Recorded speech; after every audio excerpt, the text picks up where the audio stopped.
Wait. Wait. They are here.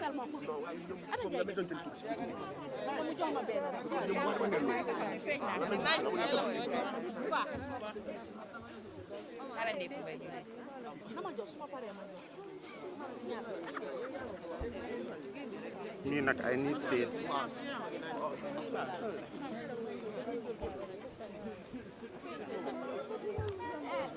Silence your mobiles. How far? Put your mobiles on silence, please. Everybody put your phone on silence. Because Silva Momo is my soldier. Wow. Take my soldier, of course.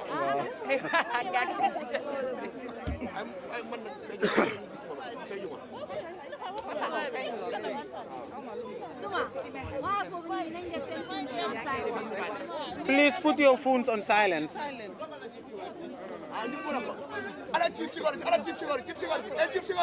Sorry?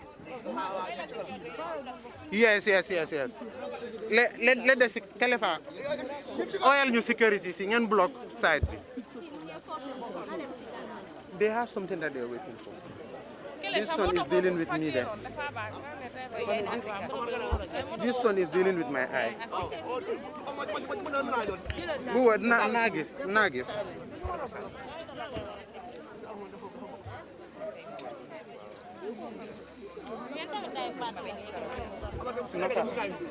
No, di nagana that. Babulore. Nani. Hi.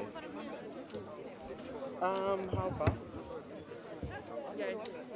For the antenatal. They can join us. They can join. It is there to join us. Yes. Solidarity.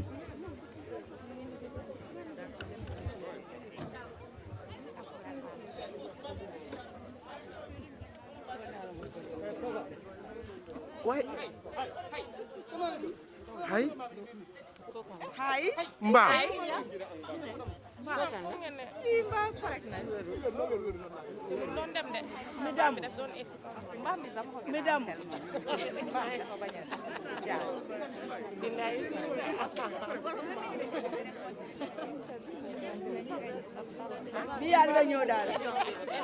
hope you all ensure that people in neighborhood and all of that. I hope you all ensure that people in the world. Yes, there are. Services are. Nakala.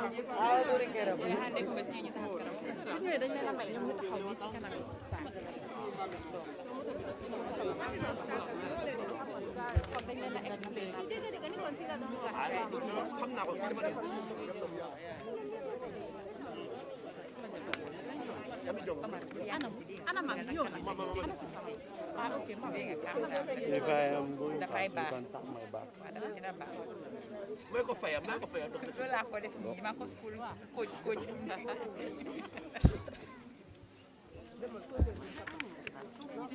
You start, you start good morning, ladies and gentlemen of the press, and thank you very much for making it here. We deeply apologize for keeping you for almost an hour without having to start the press conference. That was due to some logistic issues, so we apologize for that. So welcome to the press conference of Bundu Maternal and Child Health Hospital, particularly, especially the staff. And then the press statement reads, on the 21st of February 2022, the Chief Executive Officer of Bundu Maternal and Child Health Hospital received a redeployment letter to Biam General Hospital from the Secretary to the Permanent Secretary of Ministry of Health via WhatsApp. Since the news broke out, a task force of head of units and departments was formed with the sole aim of engaging the Minister of Health to reconsider his decision and to let the staff continue working with the CEO to continue delivering quality healthcare services to women and children of the Gambia. On the 25th of February 2022, the task force wrote a letter to the Permanent Secretary of Ministry of Health titled, Appealed in respect of Mr. Mane's redeployment. Whilst waiting for a reply from Ministry of Health, the senior management team, led by Deputy Chief Executive Officer, met the Honorable Minister of Health, Dr. Samate, for a dialogue regarding his decision and appeal for him to rescind the decision. He promised to look into the issue and get back to us. The SMT then did a follow-up visit on the 3rd March 2022, but no positive results was obtained. As responsible people with a very strong belief in negotiation, the task force convened a staff meeting to officially inform them of the development regarding the CEO and the steps taken so far whilst appeal for calm and restraint. On the 2nd of March 2022, a follow-up letter was written to the Permanent Secretary regarding the letter sent on the 25th February 2022. And on the 7th of March 2022, a reply was obtained from the PS, and he said, the move to redeploy the respective CEOs was for the good of the said institutions. His statement was received with mixed emotions, as BMCHH is the only government hospital whose current maternal mortality rate stands at 0.1% as of 2021. And Mr. Mane equally is the only CEO who started the hospital he is leading from scratch when it was a health post, and worked extremely hard to turn it into a center of excellence it is currently known for with his staff. During the various consultations with the Honorable Minister of Health, he did mention about BMCHH being the prototype of Ministry of Health wants to use as a model for other government hospitals and health centers. Therefore, if this is the minister's position, having seen the PS sent a few-line redeployment letter via WhatsApp for such a man who has done so much for this institution, and Gambia is deemed wrong and not appreciative of the work he has done so far. Based on the issues, based on how the issue is treated, the justification by the PS describing the move as the best for the institution is not enough reason for his redeployment. Therefore, we are calling on the Honorable Minister of Health, Dr. Samate, to reconsider his decision in the best interest of the staff, partners, and patients who work so long with the current CEO to uplift the status and position of the hospital as Gambia's leading maternal and child health hospital with high standards of work ethics. At this juncture, it is important to note Mr. Mane is the second CEO of this institution who took over the institution when there was no structure, and he worked extremely hard with his staff, partners, and later members of the board to lobby for resources to ensure the institution reaches its current state as a hospital. We currently have a series of projects we are working on with the current CEO, and his abrupt movement will hugely affect services and our growth as an institution.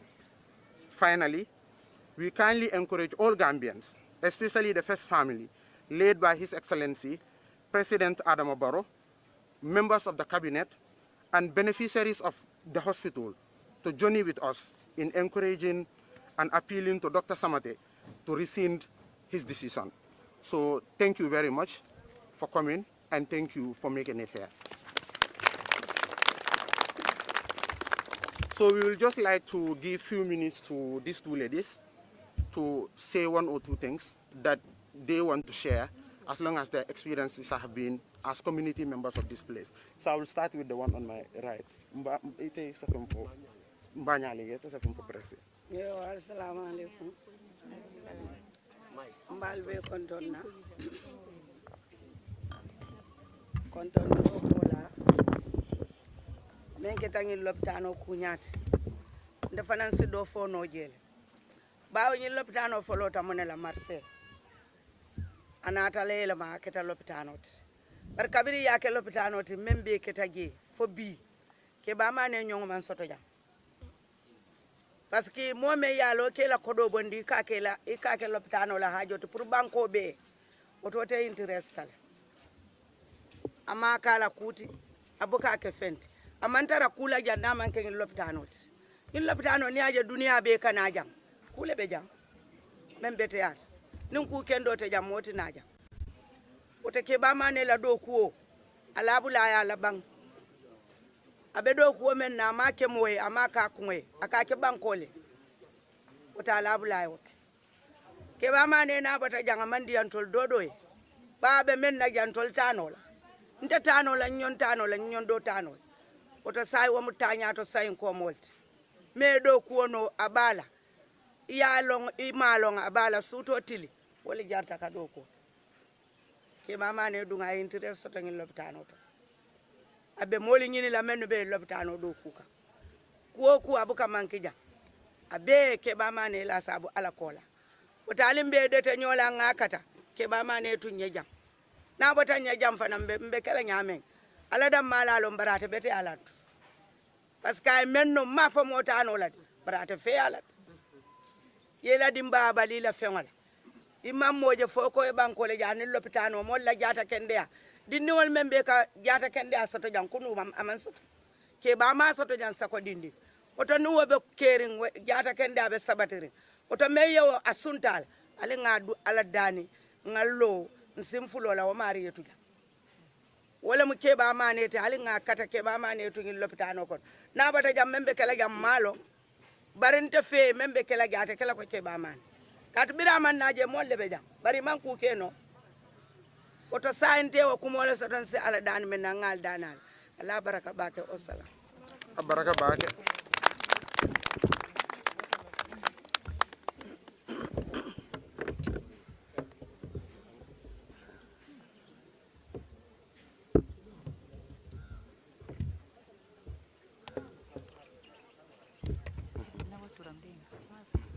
Assalamu alaikum wa rahmatullahi taala wa barakatuhu maa ngi nuyu ñëpp maa ngi nuyu mboolem góor gu fi taxaw ak jigéen di nuyu waa lopitaan bi di nuyu alkaali bundung bi di nuyu suñ président bi président Adama Barrow tey nag li ñu fi indi dëgg la neex na waaye neexuñu ñun li tax ba neexuñu mooy man dama fekkee lu bari ci lopitaan bi dañ daan jënd kirinting ku nekk teg $25 ñuy ko fens lopitaan bi benn wasineekaay rek la amoon benn mbaar bu ndaw ci biti lopitaan bi benn mbaar rek la amoon ñu see faje nit ñi ñu sant yàlla santaati ko yàlla indil ñu liñ doon ut ci Gambia ñu ne liggéeykat la ñoo ut mu indil ñu Keba Mane moom lañ doon ut liñ doon jiix daal gis nañ ko ñu ngi ñaan président bi di ko wax ne ko lopitaan bu mel ni lopitaan bi amul fii yëpp ci Gambia fii rek la am li ko waral mooy kan njiit bu baax njiit bu ene ñëpp jaama njiit buy liggéeyal àddina bi di liggéeyal Gambia nag dama bëgg ñu bàyyi seen xel bu baax si Keba Mane liggéeyut pour poosam Keba Mane dafa liggéey pour xool Gambia toogut nelawut lekkut ku gis lopitaan bi ni mu njëkkee ak fi mujjee nii Mane jërëjëf yàlla jërëjëf Mane sa liggéey rafet na ñu ngi ñaan président bi mu bàyyil ñu Keba Mane bundung moom lañ buga ki nga buga muy liggéey bu baax ene nit ñi jaama nañ ñu ko bàyyil fii ba ma déggee ne dañ ko wecci dama mujjee feebar parce que man mag laa te duma ñëw fii ñu wees suma time ñëpp noo si ñëpp a baax liggéey bu rafet la ñoo liggéey si lopitaan bi lu ko waral mooy kii Keba Mane ndax Keba Mane bu leen joxutoon chance liggéeyut liggéey bu baax kon ñoom it duñ liggéey bu baax man waa Banjul laa dem naa si lopitaan yi yëpp waaye fu mel ni fii moo tax toujours dinaa de wax si télévision yi si rajo yi ne ñu bàyyi xel si lopitaani bundung gàcce ngalaama jël ngeen foos si Gambia lopitaan bu mel nii musuñ koo am te su fi Keba Mane jógee melentaan tuuti na de waaye ku mata nga yëkku su fi jógee dama ne melentaan lim tuuti ku mata nga yëkku dinañ yëg suñ coono dinañ yëg suñ métit dinañ yëg suñ naxar fii boo ñëwee léegi wasineekaay bi nekkaatut benn mbaar ay néeg la kenn gëtanut kenn su fekkee ne deret la fi yomba na fi loo bugg a fii rek fii la yombee ñu ne lopitaan yi fii la yombee li tax ñu wax ko mooy amuñ fi benn sikki sàkka garab am na fi lopitaan yëpp boo demee ñu ne la demal jëndi garab den des bundu li nga jëndal lu tuuti laa doon ngir kan ngir Keba Mane soo ñëwee fii lu mu guddi dinañ la toppatoo def li war si yow ngir kan ngir Keba Mane Keba Mane xeebut kenn liggéeyut pour doomam yi liggéeyut pour kenn monsieur président maa ngi laa ñaan Keba Mane mi bàyyil ñu ko fii dañ ko niit ñun ñoo ko soxla biñ la soxlee kenn xataluñu dañ na yow rek ñu ni tamit liñ laa ñaan mooy Keba Mane rek bàyyil ñu ko fii ñu ngi laa ñaan ngir yàlla ak yonent ba man mag laa soo gisee ma jóg rek am na loo xam ne jaaxal nañu te jaaxalut yàlla ñu ngi lay dénk Keba Mane di la ñaan nga bàyyil ñu ko fii moom lañ soxla moom lañ xam lopitaan bi set na toilette bu la neex dugga tëdda fii lañ ko am lopitaan ni Banjul boo dugga da ngaa jël sa musuwaar gi patta sa bakken di seet fan nga war a jaar même fi nit ñi admit kenn mënu faa dem toilette si toilette yi da nga fatta sa bakken Mr President maa ngi lay ñaan si ngir yàlla ak yonent ba ak weeri koor bii ñu dugga weeri jaama la jaama rek ngay am moom lañ bugg a réew mi ñu ngi ñaan nga bàyyil ñu Keba Mane Keba Mane wecc na lu bari fii de waxuma ne nguur gi dimbale wuñ ñu de dimbale nañu waaye ku mel ni Keba Mane ñaar fukki ata ñaar waay bu melentaan bi doon bàyyi nit ñi matul kon kenn du sonna fii waaye melentaan yi matte ñu ngi ñu bugg a gétten nañ ñu bàyyil Keba Mane Baro maa ngi lay ñaan ngir yàlla ak yonent ba Keba Mane benn la si Gambia benn doom la nag kuy liggéeyal nit cat du la dugga cat du la jàppa dama ko ne yal na la yàlla lafal cat de dama ko ne yal na la yàlla may fandu gudd ak kattan nga mun a yóbbu réew mi kanam ñu ne kontaan nañ monsieur président yaa ne woon liggéeykat nga bugga kuy liggéeya yow liggéeykat a ngi ni su la rëccee du baax si yow du baax si ñun kon nag maa ngi gërëm ñëpp di sant ñëpp waa Bundung ak waa àddina beeg waa ñëpp parce que ñëpp ay fajoo fii de du Gambie nii rek de amul kenn ku fajoo fii nag réccu ko déedéet di ñaanal njiiti lopitaan bi ak ñi toppa si ko am ak ñiy liggéey si lopitaan bi yëpp di leen wax ne jaama ak salaam jaama ak salaam jaama bàyyil ñu jaama fii jaama ngi nii si suñ biir mooy Keba Mane jërëjëf.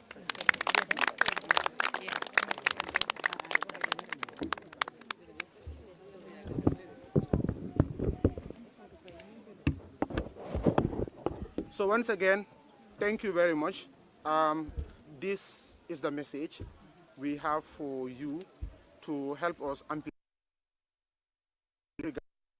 to join us in our appeal for Mr. Mane to stay. But we also want to use this opportunity to just thank the community for, since the news broke out, they have been with us. They have done what they can to ensure that the decision is rescinded. Thank you very much for that, and God bless you all.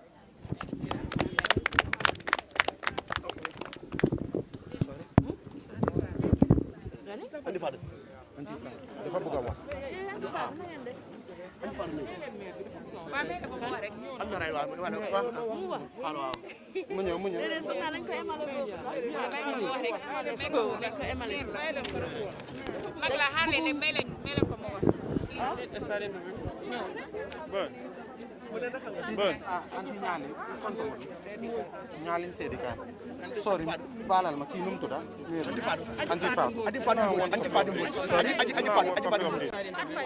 Mariama Aji Fatou Mbodj. Okay, may len ki 1 minute mo.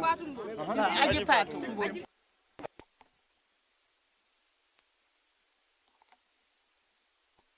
sorry, just lend me 1 minute, and from there, whoever wants to see the facility and the services we have, you can join also. We take you through a conducted tour of the different things that we have, so you all can see. Pass me that mic. Mylen Mary. Sorry. Assalamualaikum. Staff yi senior staff yi anti Jenaba Ndiaye. Okay. waaye nag anti Fatou lañu maa gën a ooyee ci lopitaan man fayal moom su boobaa fayal la ma dee So Mylen anti Fatou few minutes mu wax. asalaamaaleykum wa rahmatullah maa ngi nuyu ñëpp képp ku fi daje ak lopitaan bi képp staff yi fi nekk di nuyu senior staff yi yëpp di leen gërëm di leen sant man dama ñëwoon rek indi suma set fekk fi di ma ne man du ma ñibbi te du ma dugg fii wax ndax man fii laa nekkoon 2003 laa ñëw fii ba 2016 ma retire waaye Kéba gisuma benn sikam boo xam ne man jaar na suma diggante ak moom man bañ na ko fu mu toll fayal la may ooyee fu mu toll xam na ne ñun mag lañ dinañu jox cër jox staffam yi cër te loolu yëpp fekk na ma fii Kéba liggéey na ci lopitaan bi liggéey boo xam ne ñàkk ko warut loo gis ci lopitaan bi fii Kéba moo ko taxaw ñu dem jàngi ñëpp Kéba moo la taxaw ba nga am kayit nga dem jàngi te loolu am na te fekk na ma fii fekkuma fi waaye dama dee ñëw fii du ma fi dee jóg kon ñu ngi ñaan Mr President ngir yàlla ak yonente ba bàyyil ñu fi Kéba moo gën si ñun Kéba moo baax si ñun Kéba moo ñoo dimbale moo ñoo yërëm ñu ngi koy ñaan ngir yàlla ak weeri koor bii ba si tey bii na ko dimbale staff yi ñu kontaan ndax ko staff yi merewuñ ko kontaan nañ ci mbiram soo gisee ñu taxaw di def lii bugga ko moo tax ak moom itam jikkoom bu baax moo tax ñu taxaw si naaj bi di wax waxam kon nag maa ngi ñaanal ñëpp waaye maa ngi ñaanal Kéba yal na ko yàlla may fan wu gudd gu ànd ak wér yal na ko yàlla wéral yaxam képp lu mu yóotu yal na ko jot yal na ko yàlla lafal cat musal ko sàmm ko te barkel képp lu muy liggéey ndax Kéba fu mu munti nekk mu ngi liggéey Kéba foo ko fekk mu ngi egg ak wàcc fu ne dem na fa ndi Gambi Foundation kon nag ñu ngi ñaan président na ñi toppa ci moom yëpp na ñu fi bàyyi suñ Kéba man mii dama retire waaye Kéba defuma dara tus na ma defut am naa lu ma bugga te ba toog fu ma toog maa ngi am li ma bugga te yàlla ak moom la te maa ngi amee njaboot kon nag nit ki bu la xamee daf lay yërëm ku la xam moo lay yërëm maa ngi gërëm ñëpp nag di jéggalu na ngeen baal ma ak baal naa leen. Thank you very much. So those interested could go with us for a conducted tour of the facility. Maybe private blog. Yo, Aisha. Mangi. This is Katie.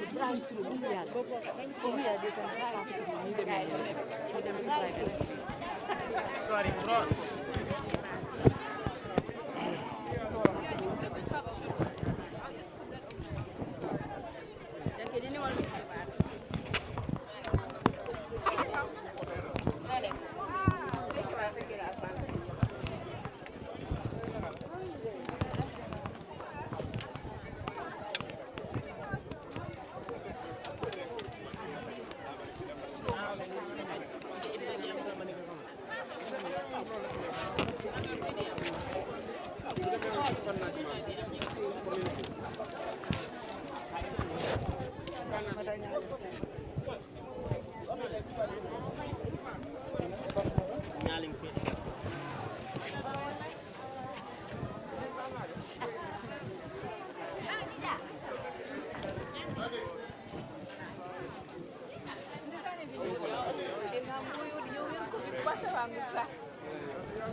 Fana bu ndaw naka la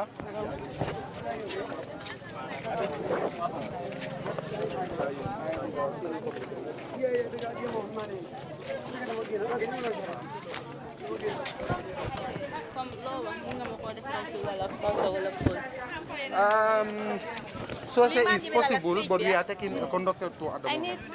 Ah, comme jox la benn. Okay. Waaw. Non, toolam moo nekk rek. Waaw, nañ dem rek.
No.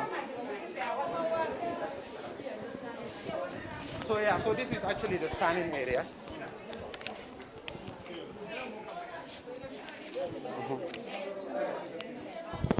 So yeah, like I was saying, this is the scanning area where we have women who are pregnant to come and have their regular scannings done.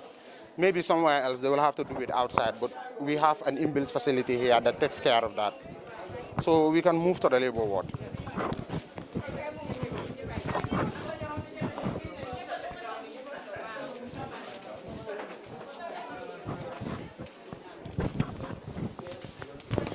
So yeah, that's our accident and emergency unit.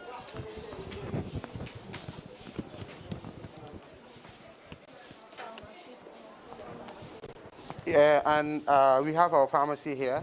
This side for patients that are already admitted, where the outside patients get their drugs from.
one there. Let's go there. Yeah, that's where we started. Huh? Signing in. Oh, there was one at the gate.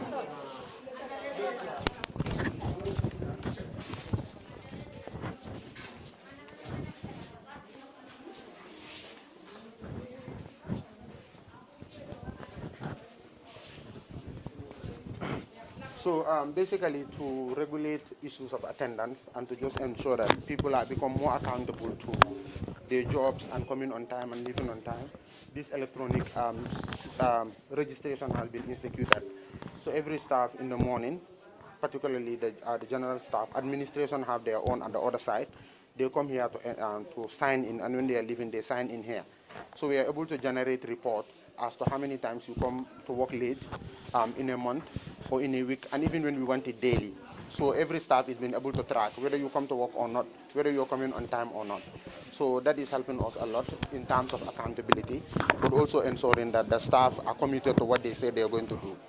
So yeah. So I think generally, yes, in brief, this is the facility.